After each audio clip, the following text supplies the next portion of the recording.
These types of makeovers are my all-time favorite. I found this beat up, distressed, ornate vintage table sitting curbside waiting for the trash man to pick it up. I couldn't leave it sit there. I scooped it up, brought it home, and gave it a total makeover. And I cannot wait to hear and see what you think of this one. In today's video, I'm also sharing how to bend wood and fixed a warped tabletop, a new to me product that fills in wood rot, how to stain old wood without using stain, and my all-time favorite paint color that I always keep in my inventory. Hi, I'm Denise from Salvaged Inspirations. Welcome back to my furniture painting DIY channel. Let's get started.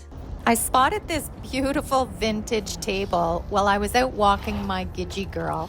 I was too far from my home to carry it all the way back, so I was hoping it would be there when I drove back out to grab it. When I got it back home and brought it into my workspace, I thought this was a doozy. This ornate vintage table I found ended up being in far worse shape than I expected. The top was so warped, it had me wondering if it was even worth saving. I thought I was probably going to have to cut a whole new top for this one. But the great thing about these curb shop pieces are I can learn on them. And when I went onto YouTube and I saw how people were fixing warped wood, I thought, isn't this a great opportunity to give this a try?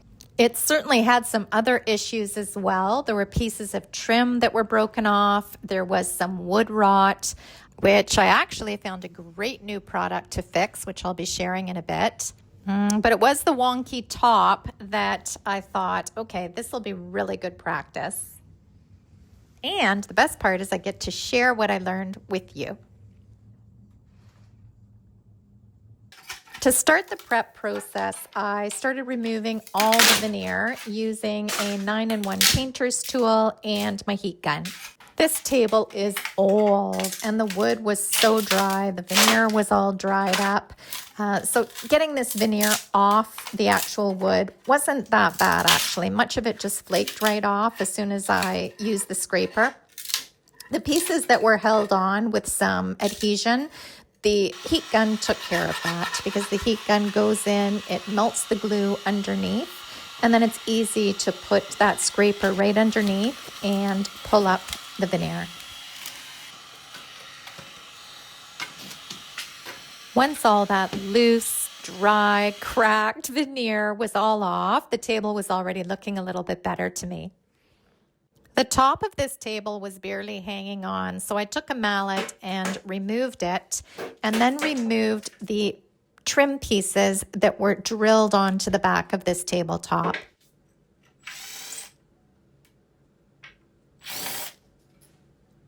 Then, using my heavy-duty furniture cleaner, I sprayed this table from top to bottom and gave it a really good cleaning. While cleaning, I was giving it a really good inspection, and as you can see, it was wobbly. It really needed a really good glue up. There were a few parts that had a little bit of wood rot and some cracks that could use filling just for aesthetic purposes. After numerous thorough scrub downs, I let this table dry overnight and I came back the following morning to start my glue up. Luckily, the pieces that had cracked off were all there. I wasn't missing anything. And I took some tight bond glue and started gluing everything down in place. Also making sure to reinforce those dowels and the joints. Once it was all glued up, I clamped everything and re-screwed them in. Last week, I received an email from a reader named Elizabeth who introduced me to a product she's been using and loving.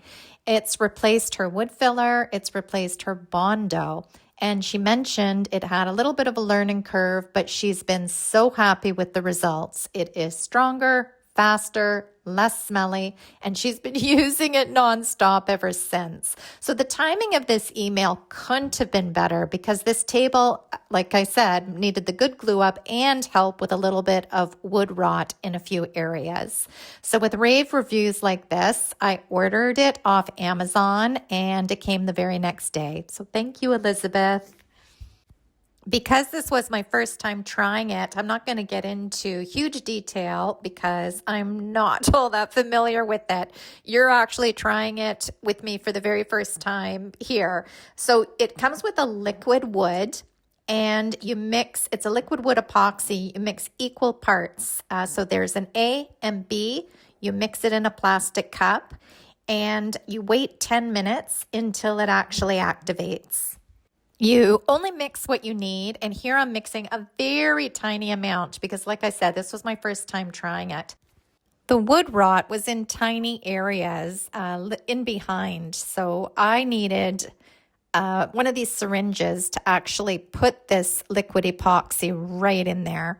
So I filled the syringe with the mixture I had created, and I went ahead and injected it into all the wood rot and crevices that I wanted to fill. This was really easy to do, and there was no odor. There was no fumes or bad odor to this. For the second part of this process, I used the wood epoxy, or it's called wood epox. Again, mixing a very small amount, I took equal parts of the A and B. And then what you do is you mix it in your hand until the colors combine.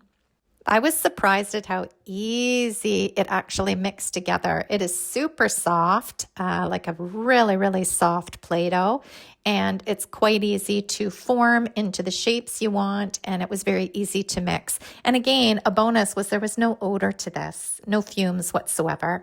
And no waste because I was only mixing in small little batches for what I needed. Because it was so soft, it was really easy to squeeze into all the areas that needed filling. Even with all these carved details, I could take my finger and mold it into the space and mold it around the carved details. I worked my way around this table until I had all the cracks, holes, and wood rot all filled up. I will say there's a longer work time to this than with Bondo. It's easier to shape than Bondo is. There is no smell, but it does take much longer to dry. Whereas Bondo, I can be sanding within a half hour. What I really did like about this product was to shape it around all these curves and details. I took a little bit of rubbing alcohol on a soft cloth. I used a shop cloth, and you can remove the excess and mold it right into the details. And this saves a lot of sanding. So I did let everything dry overnight, and I came back the following morning and brought this piece into my sanding room and started giving it a really good scuff sanding, sanding down the repaired areas and sanding off and down the old finish. Because of all the details on this beautiful table, the sanding did take me a while because most of it was hand sanded. Before I share the finish that I did with this table to bring it back to life, let's talk about how to fix a warped tabletop, how to bend wood back into shape.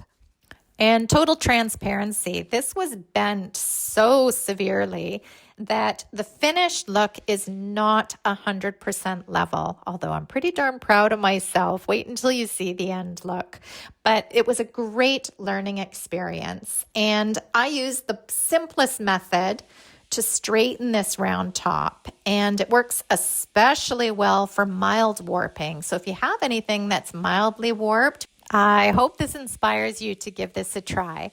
So the process is very easy. It's to use moisture, time, and gravity, and/or you can apply some weight on top as well.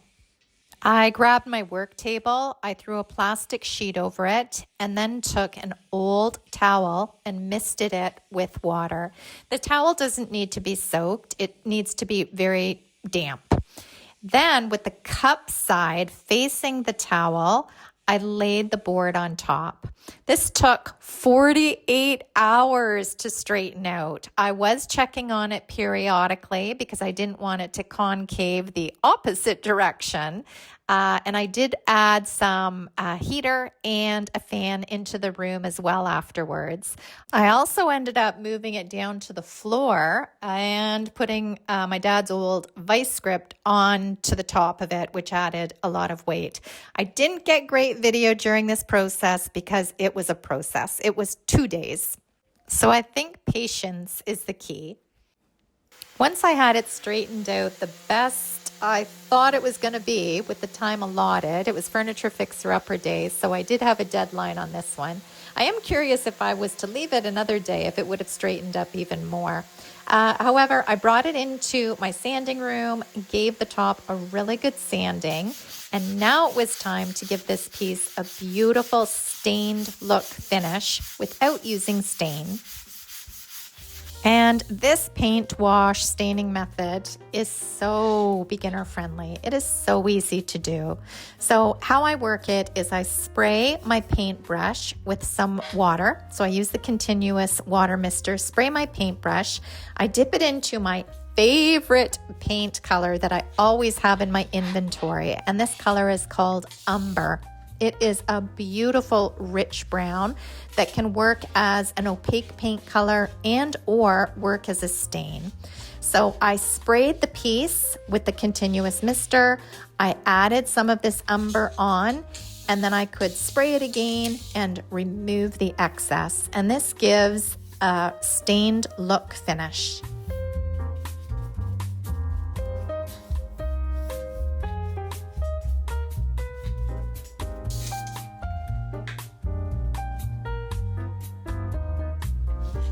And it makes a huge difference. Just look at this before and after. It's like night and day.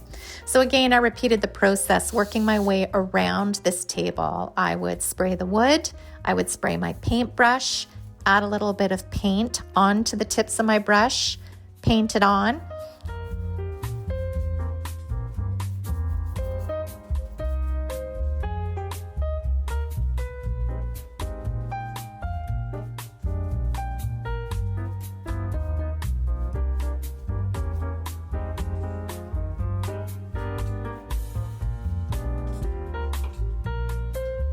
And then I could wipe off the excess using my shop cloth.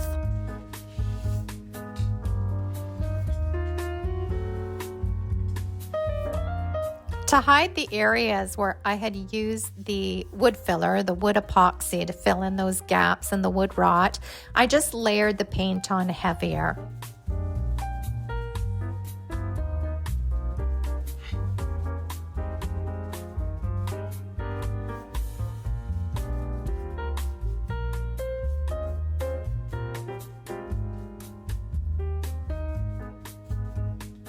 After giving a paint wash to all the carved details, it was time to do the bottom tier and the top.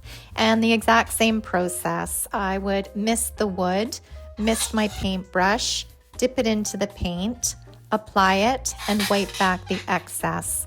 I do want to say that when working on a flat piece like this bottom tier or the bottom shelf, working in small manageable sections is the key. I don't do the whole thing all at once.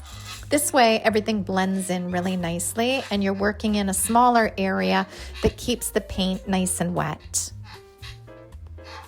I did the exact same thing for this tabletop, but wait until I show you what happened. This is a perfect example of how forgiving this paint wash stain really is. So once I had the paint wash on and I was wiping back, I noticed that some of the sand, when I sanded it, there was some of the finish that still had not come off. And when I applied the wash to it, it really showed up. So I ended up taking my carbide scraper and just scraping it off, which again, this just proves how forgiving this finish really is. Here I am scraping off this paint wash, and look how easy it is to blend it all back in. All I did was use the shop cloth, a little bit of extra water, a little bit of extra paint, and the tabletop turned out beautiful.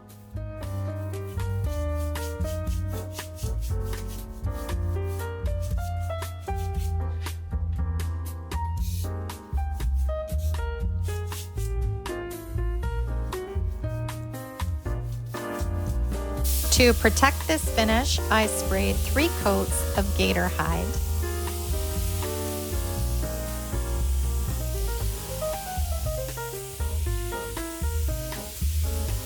The following morning, I brought it upstairs, staged and styled, and just as a reminder, here's the before.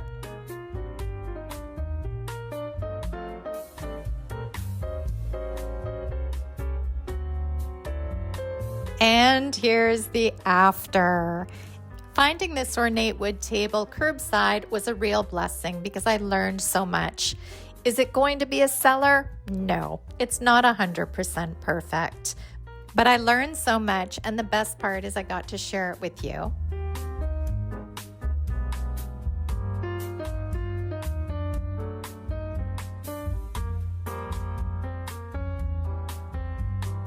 I hope you enjoyed this makeover as much as I enjoyed working on it. What a fabulous find, and I'm so glad it's not sitting in our landfill. I'd love to hear what you would have done with this table, if you would have done anything differently, how you would have made this over. Feel free to leave me a comment down below. If you gained any value from this video, feel free to like and subscribe here on YouTube. And until next project, have a fabulous week. Bye guys.